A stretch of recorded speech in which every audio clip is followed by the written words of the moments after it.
Hey everybody, how's it going? Hope you're having a lovely, lovely day. So today we are going to be talking about this New York Times article talking about retail theft rising in New York City, and it says that small business owners are paying the price. I apologize for the fact that I am snickering as I read this article. It's just, anybody with two brain cells could have predicted this. It says in New York City, neighborhood stores are struggling to confront the crimes that have cascaded from the disruptions of the pandemic. Not New York City policy, the pandemic. Anyway. Deborah, who has worked in retail for 3 decades, said thefts and break-ins at her 2 clothing stores have increased during the pandemic. Someone shattered the front door overnight and ripped out the cash drawer. The new security gates cost $2,300. By the way, something that I always found interesting and strangely narcissistic in New York City is you have 8.4 million people, 8.4 million plus people. A lot of those people are completely broke. There are neighborhoods in New York City that are okay. There are neighborhoods in New York City that are crime-ridden.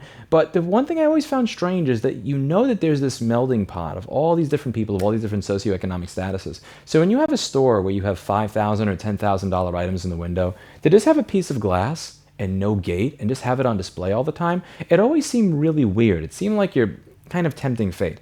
Even at my old store at 186 First Avenue, which was a complete and utter dump. I didn't even have anything in the window. I had a $2,500 gate, and I paid extra to get the one that you can't just easily clip through with bolt cutters very easily because I wanted to protect my space. And I always found it really weird that you have all these places that will not have a gate because it just, in my opinion, is going to invite trouble and the type of attention that you don't want. Whereas if you have a giant gate and a gate on top of a gate on top of a lock on top of a gate, it tends to send the message that, hey, you should probably look at the next store. Anyway, continuing.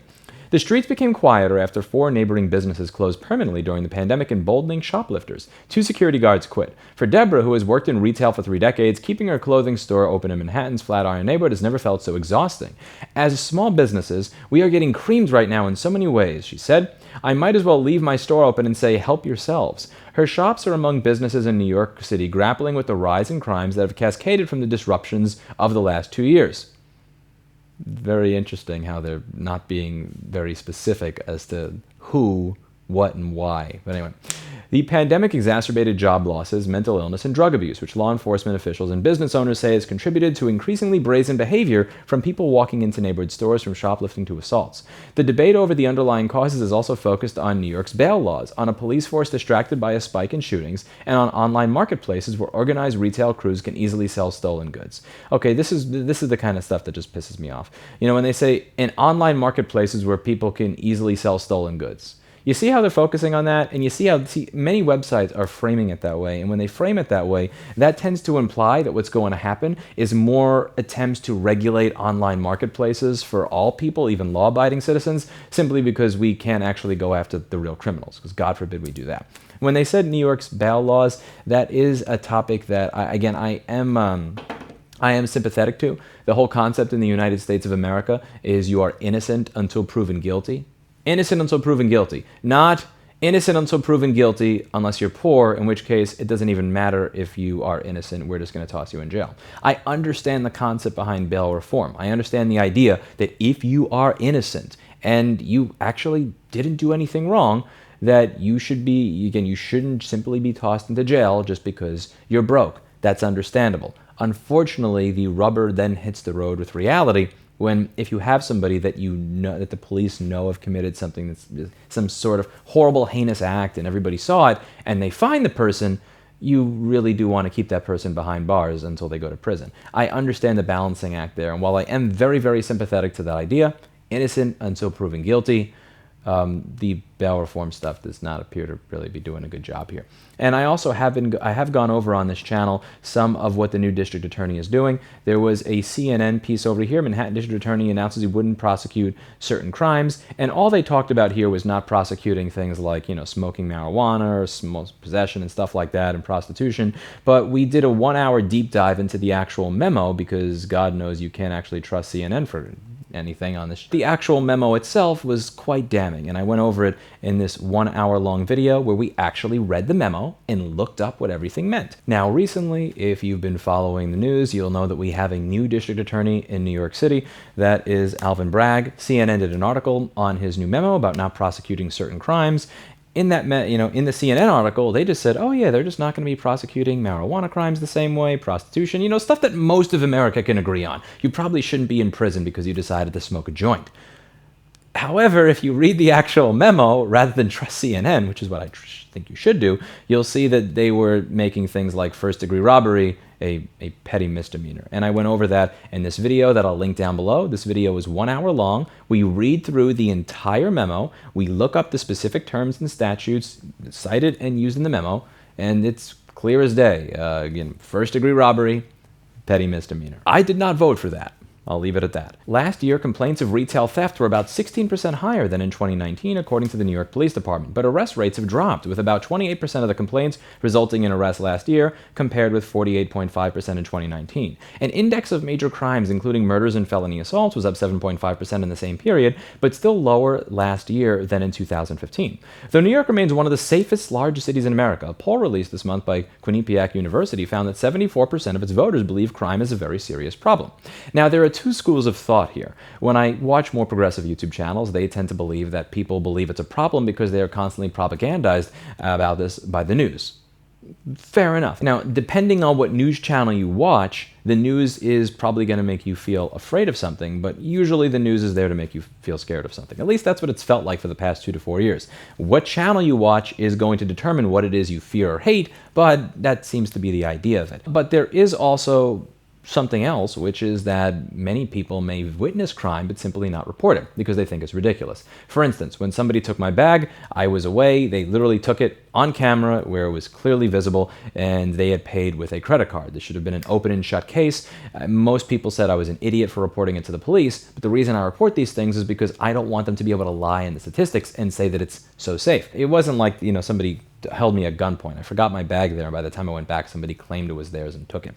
But somebody took it. So I file a report with the police, and within 2 weeks, they had not even walked over to the store, which is 3 blocks away, to collect the camera footage. And then it was overwritten, and nobody ever followed up.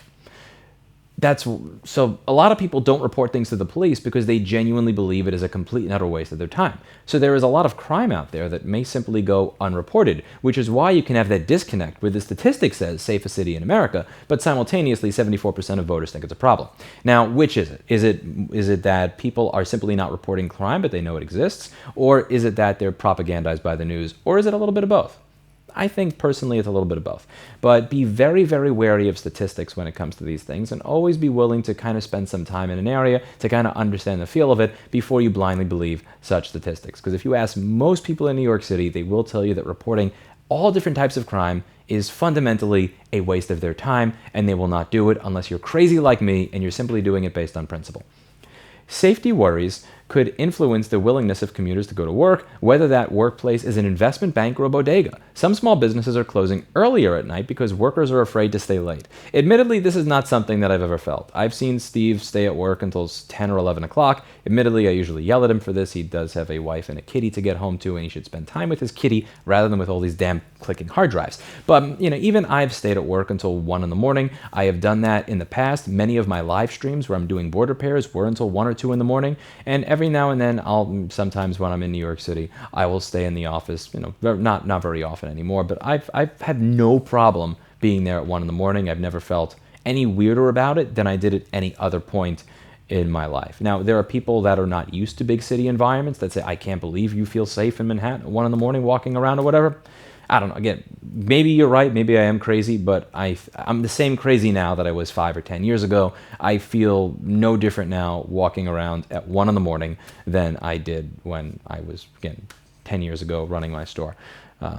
I just feel like I don't like New York City for a number of different reasons, but feeling afraid walking outside my store at 1 in the morning has just never been one of them. I can't lie to you and tell you that when it wasn't the case. The efforts to find a solution has led to a contentious debate about how much policing and incarceration should be a part of the answer. In interviews, some workers said they were reluctant to even call the police, fearing retaliation from the offender, or believing there is not much the police can do to stop the problem. And again, here we go. When you talk about crime statistics, are they low because there's less crime, or are they low because most people believe that calling the police is literally a waste of their time, the way that it has been proven time and time again every time that I've had to? The city's new mayor, Eric Adams, is lobbying to toughen the state's bail laws, which were amended in 2019, allowing more people who had been arrested to remain free while their cases were pending. Law enforcement officials blame the changes for making it harder to keep certain defendants, like serial shoplifters, detained after an arrest. We can't have a city where our drugstores and bodegas and restaurants are leaving because people are walking into the stores, taking whatever they want on the shelves and walking out, Mr. Adams told the state legislature recently. I'm not the biggest fan of him, but that is a voice of reason there. Left-leaning lawmakers accuse Mr. Adams of fear-mongering, pointing out that crime in New York is still near historically low levels and that judges can set bail in many cases. Gustavo Rivera, a Democratic state senator representing the Bronx, said communities are safer when they have more resources, not when they're over-policed. The state's preliminary data on recidivism shows that roughly 2% of people released because of the bail laws were rearrested before trial on a violent felony. But the data is incomplete and lacking detail, making it difficult to assess the impact of reforms. Again, this is one of those things when you're talking about data like this. Are only 2% of them rearrested because only 2% of them committed another crime? Is it because when that crime was committed, nobody reported it? Is it because when that crime was committed, it was reported, but nobody bothered to find the offender and put them back in? Like there's a lot of play that could be done with that data, and that's something that I am very interested in because, call me crazy, I just don't trust the presentation here. Caught in a political tug-of-war are the city's small businesses, which are already facing lower foot traffic and labor shortages. The issue has gained particular attention in Manhattan, where Alvin Bragg, the new district attorney, formed a task force focused on preventing shoplifting and robberies. It was announced after Mr. Bragg had been criticized by business leaders and police officials for issuing a memo about taking a more lenient approach to prosecutions. And again, let's be clear about that. Let's not do what CNN did and pretend that that was not even in his memo. I am pissed off at CNN for that. It's one thing to be biased, it's another to leave it out. No, his memo specifically states that you can charge first-degree robbery as a petty misdemeanor. First-degree robbery, petty misdemeanor. If the circumstances are right, again, there's a lot in that memo. Please do read through it. I leave all of the primary sources in the description of that video. I don't want you to trust me. You should never trust me. Never trust some random schmuck talking on YouTube. Never trust some random schmuck on the news. Read the source material for yourself and tell me if I'm crazy. But I have very little faith and very little trust in that new district attorney. You tell me what you think.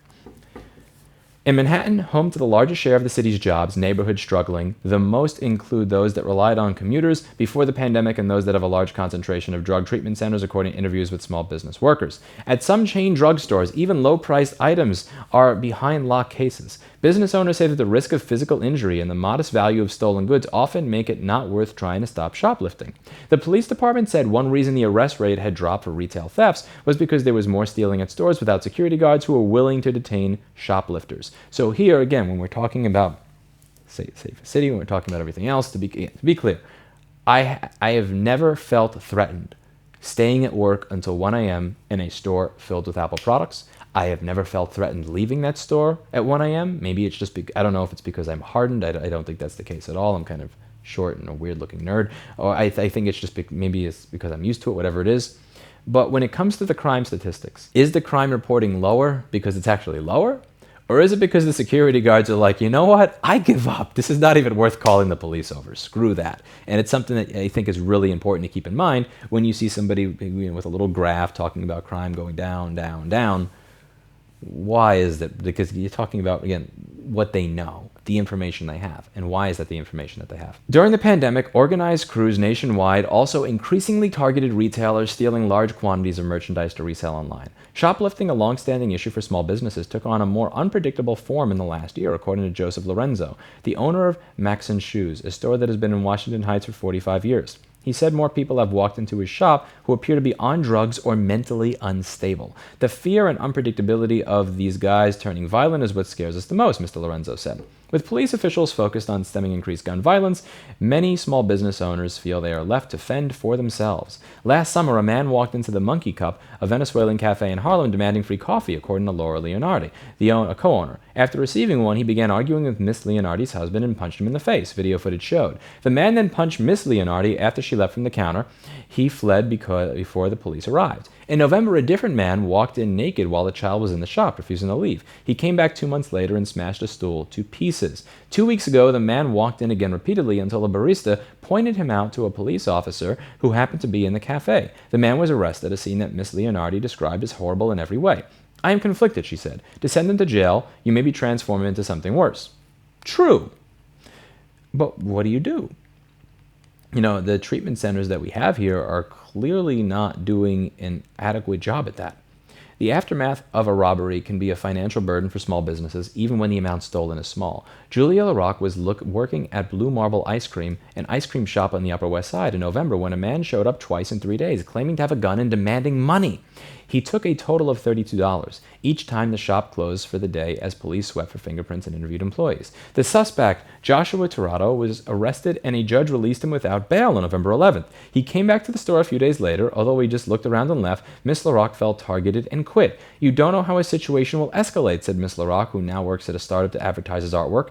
Mr. Tirado was arrested again in December and accused of stealing jewelry from a Macy's in Midtown.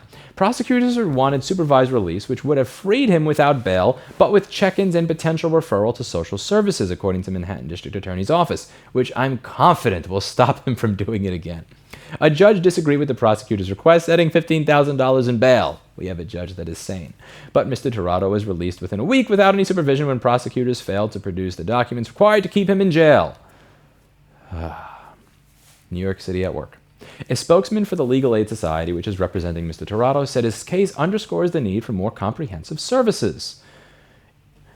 Angel Valdez, another Blue Marble employee, worries that letting people shoplift will make the store more vulnerable. Yes, but he was also threatened while he tried to stop someone from stealing a t-shirt. This is why you cannot let this stuff go. Now, here's a question that I've gotten many times. Louis, why don't you move? If your employees don't want to move, why don't you find new employees somewhere else if they're not able to relocate? Because I do have some employees in the city that simply would not be able to relocate due to personal circumstances, family health circumstances, and other things like that. I want to just give you an idea of the type of staff that I have at my store. Let me give you an idea as to why it is I am as loyal as I am to the people that I have that work here. So there was a person that was walking down the block in October of last year, and he was breaking every single car window with a giant stick. And unlike what AOC might have you believe, it was not because he was hungry, it was not because he was broke, because he was not stealing anything from the cars. He simply just wanted to break every single car in sight, kind of like what the Joker says, just, watch the world burn. And I started following him because, usually when people call the police, the guy always gets away. I was sick and tired of this happening. I didn't want him to get away. And 4 or 5 people from my store decide that they're going to follow their crazy boss as he stalks this guy that is carrying a stick and breaking each car window. And Steve actually took his stick. We caught up to him. Not only did we point him out to the cops, he took his stick. These are the kind of people that I work with. These are the type of people that I am lucky enough to call my staff. And this is why I will go to bat for these people time and time again. They have my support. They have fully earned it. They followed a random criminal along with me, not having any clue what was in his pocket, simply because he had broken the car window of our neighbor that runs the sock and underwear shop. We know him. He's kind. He's polite to us. And he had his car window broken by a lunatic. So we followed the person who did it because we knew that if this did not happen, this person would have gotten away. The NYPD is not going to go into the subway in every single station and use facial recognition software to match the face of the camera. No, none of that shit's going to happen. This is the only way that something would get done. Now, I don't know what they wound up doing to him, but I hope that it sends a message that when, at least to this one individual, that there is a consequence to what you do. And when, again, many people say just let the police handle it, but at some point it is your community. If you are choosing to be there, you are choosing to live there, you are choosing to work there, I think at that point you have some sense of responsibility for it to not be a steaming pile of crap. I know I'm going to piss off a lot of people who say, I get paid $9 an hour, I'm not risking my life. I understand. I understand where you're coming from. Trust me, I do. And I'm not criticizing you for it. I'm just saying that if that's how you're going to do it, then this is what's going to happen. You're going to have more and more people become more brazen in stealing more crap. And one of the things that I'm very grateful, humbled, and honored by is that when I walk out of my store to follow a crazy guy that was breaking the windows of our neighbor, everybody in the store walks out and follows along with me, and the manager stole the dude's stick. So I just wanted to give Steve credit for that because I will always remember that day, and I will always have a soft spot for it. So I don't have the luxury to leave this job, even though every single day I'm afraid of what's going to happen, said Mr. Valdez, who has a second job as a restaurant server. Beyond the financial loss, employees must contend with the anxiety of returning to work after a traumatic incident. Abdul has had trouble sleeping since a man walked into a smoothie store last month, after 6 p.m., pulled what looked like a handgun from his bag and demanded money. Mr. Al Hirsch froze and gave him everything in the cashier box, about $500. Yeah, at that point, okay. A gun is considerably scarier than a stick. I'd probably give it to him too. It was the first armed robbery Mr. Al Hirsch had experienced in 13 years working behind the counter at Health King near Times Square. So again, we're not talking about this isn't happening in like East New York or the top of the Bronx or Crown Heights or something. Times Square. Wow. That's Corey Samerson was arrested in the theft and accused of committing at least 3 other armed robberies in Manhattan in early January. Mr. Samerson had just spent almost 4 years in federal prison for a similar string of armed robberies. At his sentencing in 2019, he told the court that he committed them to pay for drugs. In a letter to the judge in 2019, Mr. Samerson's mother said she had pleaded with everyone, from church to youth leaders to Mr. Samerson's probation officer, for help with his drug addiction, anger issues, and suicidal thoughts. Here I am with a young man with so much potential but crying out for help, she wrote, and there are no resources. In the current case, Mr. Samerson, who remains in custody, was ordered by a judge to receive medical treatment last month. His lawyer declined to comment. As Mr. Al Hirsch was recovering from that robbery, he was attacked again. Earlier this month, he ran out of the store to stop someone who had stolen a bottle of coconut water. The person's accomplice shoved him to the sidewalk, according to video footage.